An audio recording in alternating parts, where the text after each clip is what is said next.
Hey guys, welcome to my channel. आज मैं लेके आ गई हूँ सहर होने को एक अपडेट लेकर।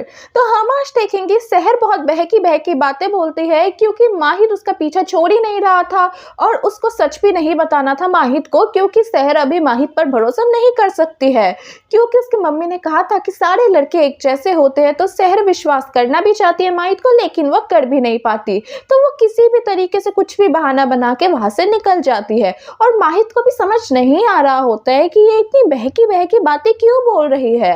और हम फिर देखते हैं उधर हॉस्पिटल में सुल्ताना कहती है कि अमाल की असली मम्मी कौसर है, ये कभी कौसर को पता ना चले डॉक्टर फरीद को। लेकिन डॉक्टर फरीद को कुछ समझ नहीं आता कि वो इतना बड़ा सच कैसे छुपाए। तो सुल्ताना कहती है कि एक बार ये सच पता चल जाए तो अमाल को वो लोग उधर लेके चले जाएंगे और अमाल वैसी जिंदगी कभी नहीं जी पाएगी। तो वो जरा सोच के देखे। तो वो भी सोचता रहता है।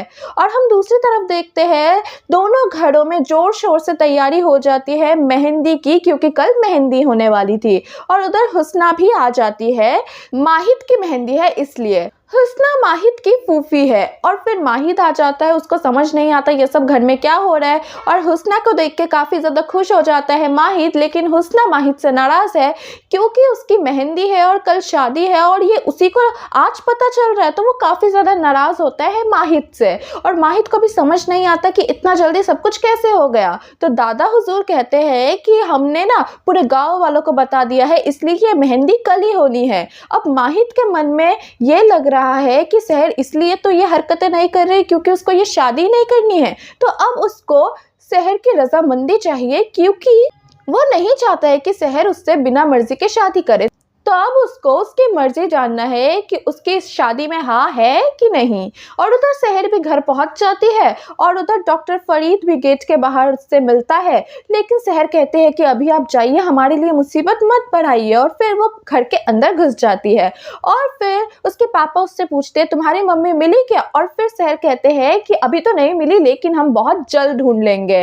और फिर उसके पापा उससे कहते हैं कि कमरे में जाओ और शरारा गरारा को ट्राई करो, देखो कि फिटिंग है कि नहीं तो फिटिंग करवा देंगे।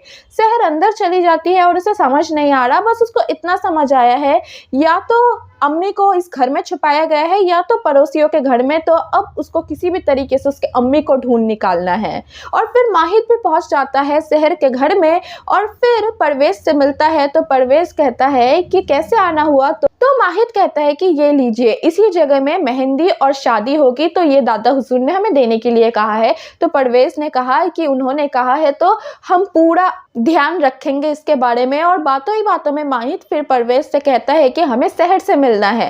लेकिन परवेज कहता है कि नहीं, आप अभी नहीं मिल सकते और परसों तो शादी हो ही जाएगी, फिर जितनी मर्जी देख लेना सहर को। लेकिन माहिद कहता है कि हमें अभी बात करना है सहर से और हमें कुछ बातें शादी से पहले ही कर लेना ज़रूरी है। तो अब परवेज भी मना नहीं कर पा रहा था क्योंकि वो माहिद को नाराज़ नहीं करना चाहता था।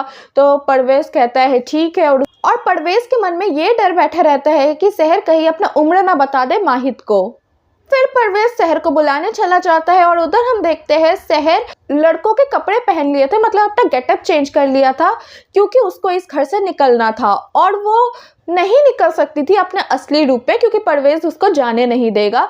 तो वो अपना पूरा हुलिया ही चेंज करके उस घर से निकलने की कोशिश करती है और माहिद का नज़र भी उसी के ऊपर पड़ता है। तो इसी के साथ ख़त्म हो जाता है आज का ये अपडेट।